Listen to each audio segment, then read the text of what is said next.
Hi friends, நம்ம இப்போ பார்த்துட்ருக்கிறது பார்த்தீங்கன்னா ஒரு ரயில்வே ஸ்டேஷனில் நடந்தது. எனக்கு பயங்கர ஆச்சரியமாக இருந்தது. அவங்க கடமையை பண்ணுறத பார்த்து எனக்கு அவ்வளோ சந்தோஷமாக இருந்தது.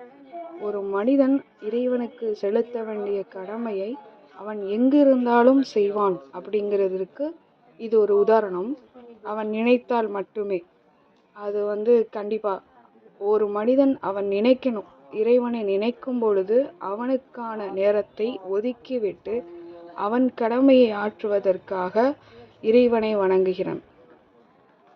அதை பார்க்கும்போது சொல்லப்போனால் அவ்வளோ சந்தோஷமாக இருந்தது. உண்மையாலுமே இன்ஸ்பிரேஷனாக இருந்தது.